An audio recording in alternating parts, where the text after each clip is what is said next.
Il était une fois une famille d'oursons qui vivait au pays des arcs-en-ciel et des nuages douillets. Et tout ça dans un royaume merveilleux, le jardin des bisounours. Ne m'en dis pas plus, Fred, ce sont les bisounours. Mais t'es trop forte, Héloïse. C'est d'ailleurs le texte qu'on retrouvait sur toutes les boîtes à l'époque de nos amis les bisounours. Oh, qui peut résister à leur petit ventre rond et à leur nez en forme de cœur? Allez, on découvre l'histoire de ces oursons magiques qui partagent petits chagrins et gros câlins. Je m'appelle Frédéric Guillot, je suis un passionné des jouets des années 80. Avec Héloïse, la voix qui m'accompagne dans ce podcast, on a envie de partager avec vous leur histoire intemporelle et de comprendre pourquoi ces jouets sont devenus de véritables objets de collection. Bienvenue dans Génération Toys 80, le podcast original de nostalgie qui vous plonge dans l'univers des jouets mythiques des années 80. Dans cet épisode de Génération Toys 80, on vous parle de petits êtres en peluche qui ne sont qu'amour et douceur. Rouge, violet, bleu, jaune, avec sur le ventre un cœur, un arc-en-ciel ou même une étoile, à chacun son bisounours. Mais dis, Fred, c'est quoi leur histoire à ces petits ours devenus légendaires? Alors tout commence en 1980 en Amérique, les bisounours sont commercialisés par la société Kenner. Au tout début, ce ne sont même pas des jouets, mais des personnages de cartes de vœux. Et la première illustratrice dans les années 80, c'est Elena Kourcharik. Et l'histoire continue en 1981 avec la première série de dessins animés, Les Bisounours. On suit les aventures de créatures attachantes qui vivent à Bisouville. Un univers rempli d'amour et d'innocence où les problèmes n'existent tout simplement pas. Et puis c'est à partir de 1984 que les bisounours se déclinent en peluches. Avec leur couleur et leur douceur, ils deviennent des peluches incontournables dans les chambres d'enfants. Et alors, entre 1983 et 1987, c'est un succès mondial. Ils se vendent à plus de 40 millions d'exemplaires. Ces ours deviennent donc les stars d'un dessin animé et même de 3 films sortis au cinéma dans les années 80. Donc ils sont seulement pour les enfants, ces bisounours. Oh non, trop dommage. Et non, ma chère Héloïse, même s'ils paraissent enfantins ou même un petit peu naïfs, les bisounours ont un grand pouvoir thérapeutique. Ces peluches sympathiques sont un échappatoire au quotidien. Elles nous plongent simplement dans un monde sans tracas, rempli de douceur. Elles rappellent aussi des valeurs fortes comme l'importance des liens amicaux et de la solidarité.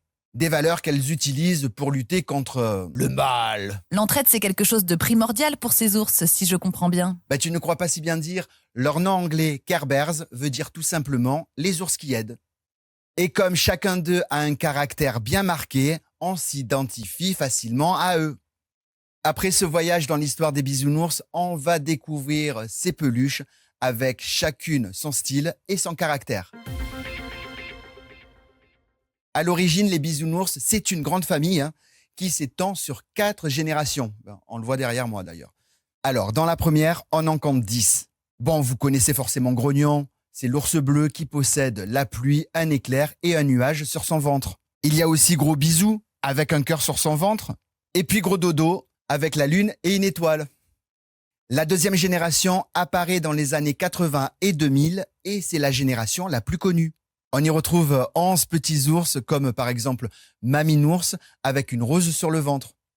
Ou encore Gros Rêveur, c'est tout moi ça, avec sa planète en forme de cœur.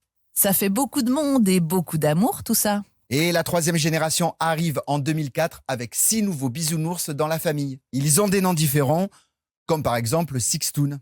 Moi j'adore. La quatrième génération débarque en 2007 et là, c'est la plus grande de toutes. Il y a 26 nouveaux bisounours, c'est énorme, comme par exemple Tout Chanceux, Tout Rêveur ou Tout Champion. Allez, on y croit! Mais Fredo, pourquoi ils ont tous un symbole différent sur leur ventre? Tu as bien dit qu'ils faisaient tous partie de la même famille, non? Mais oui, mais justement, si chaque bisounours possède un symbole unique, c'est parce qu'il correspond à sa personnalité et son pouvoir. Bon, prenons Tout Bisou par exemple. Il a un cœur ailé, ce qui montre qu'il peut ressentir les émotions des autres. Tout Ronchon, c'est le râleur de la bande, et j'en connais pas mal. Regardez. Il a un nuage sur le ventre, ce qui veut dire qu'il contrôle la pluie et le beau temps. Et Tout Câlin, lui, il est là, il envoie des arcs-en-ciel pour embellir le monde, et on en a besoin. Si j'étais tout ronchon, il y aurait du soleil toute l'année avec moi. Mais Héloïse, tu sais ce qu'on dit, après la pluie, vient le beau temps. Alors pourquoi les bisounours sont-ils devenus si mythiques ? Après plus de 30 ans d'existence, ces ours colorés restent ancrés dans la pop culture. Ils sont une référence pour plusieurs générations et ça, on le doit à la version des années 80. La meilleure! C'est elle qui a marqué l'imaginaire collectif et a donné naissance à l'univers que l'on connaît aujourd'hui. En plus des peluches, il y a d'autres produits dérivés qui vont voir le jour au fil des générations. Des figurines, des films d'animation, des livres ou encore de la papeterie, enfin, il y en a pour tous les goûts. Entre les reventes des modèles vintage très recherchés et les nouvelles gammes, il reste une valeur sûre. Et est-ce que les collectionneurs sont toujours aussi nombreux aujourd'hui? Bah oui, parce que certains les aiment pour la nostalgie de leur enfance et d'autres pour leur couleur. Au fil des générations, ils sont toujours là et ils ont su évoluer avec leur temps, tout en gardant leur essence depuis les années 80, c'est-à-dire répandre l'amour, la bienveillance et la joie. Ils continuent d'accompagner toutes les générations d'enfants dans leurs aventures et surtout, de toucher le cœur des adultes.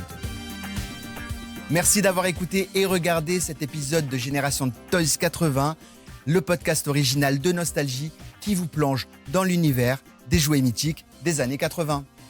Si cet épisode vous a plu, n'hésitez pas à mettre des étoiles et des commentaires sur votre plateforme de podcast préférée et à vous abonner au podcast pour ne rater aucun nouvel épisode. Génération Toys 80 est un podcast Nostalgie disponible sur l'application et le site Nostalgie rubrique podcast, en audio sur toutes les plateformes d'écoute et en vidéo sur YouTube et Spotify.